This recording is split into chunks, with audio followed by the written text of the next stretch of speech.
Hello, friends. That's the first thing my neighbor Carol said to me this morning. Her voice a hushed, conspiratorial whisper, even though we were standing in my driveway, well out of earshot from anyone else. And let me tell you, when Carol asks a question like that, you know it's not a light-hearted inquiry. It's the beginning of a saga. Our little subdivision, Oak Creek Estates, is a picture-perfect slice of suburban heaven. The lawns are manicured, the houses are all the same tasteful shade of beige, and every single car is parked perfectly straight in its designated two-car garage. It's the kind of place where a single misplaced garden gnome can cause a community-wide uproar. And the HOA, led by the iron-fisted Brenda Sterling, runs this place with the zeal of a small-town dictator. The Flamingo in question belonged to the new family, the Millers, who moved into the cul-de-sac just a few weeks ago. They seemed nice enough, a young couple with 2 kids and a dog that barked a little too much for Brenda's liking. But what really set off the alarm bells was the lawn ornament. A single, life-sized plastic flamingo, hot pink and completely out of place, stood proudly in the middle of their otherwise pristine front yard. The first notice came in the mail a week after they moved in. A formal, starkly worded letter from the HOA citing Article 7, Section C, prohibited lawn ornaments, and demanding the immediate removal of the offending fowl. The Millers, bless their naive hearts, thought it was a joke.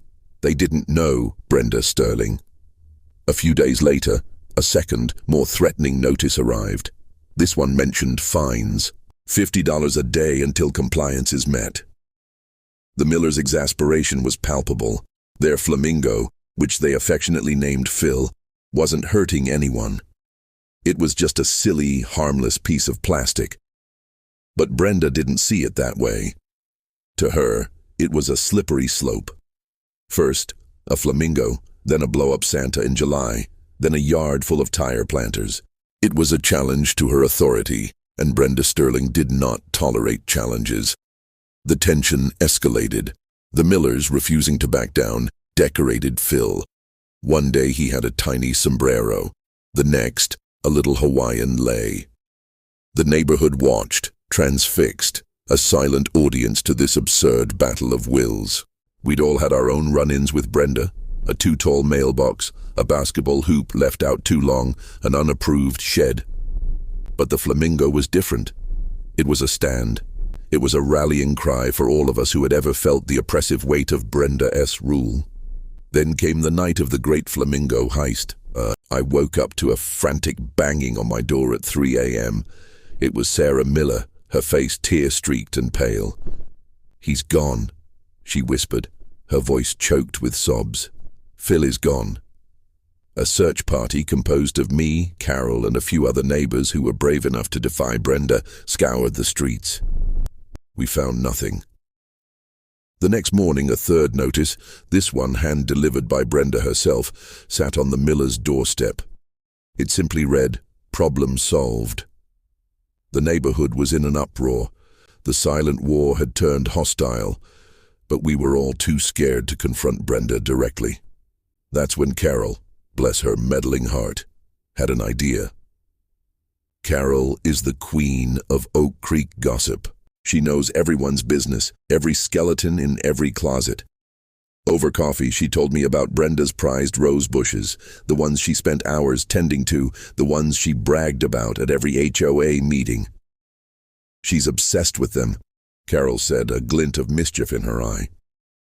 "And she uses a very specific fertilizer, one that's supposed to make them the best in the state." A little digging, and by digging I mean Carol making a few phone calls to her contacts at the local garden center, and we had our information. Brenda's secret weapon was a special, very expensive organic fertilizer, the kind that was made from, well, let's just say a very specific type of manure from a very specific farm. The kind that could get pretty stinky if it wasn't handled just right. Our revenge was simple and, if I do say so myself, brilliant. We waited for a windy day. Carol, armed with a few bags of the fertilizer, purchased anonymously of course, made her move. She didn't put it on the roses, she put it in Brenda's front yard air vents. The smell hit the entire cul-de-sac like a freight train.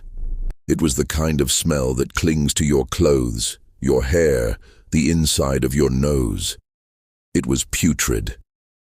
Brenda's face, when she stormed out of her front door, was a masterpiece of rage and confusion.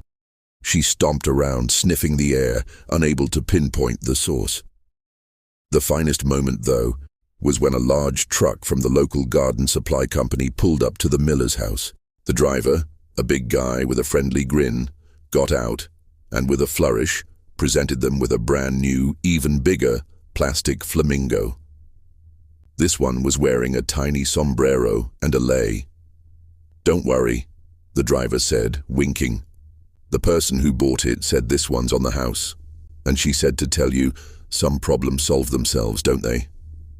Brenda stood in her front yard, nose twitching at the smell, watching the entire spectacle. Her face was a mask of defeat. The following week, a new notice was posted on the community board. The fines for prohibited lawn ornaments were officially rescinded.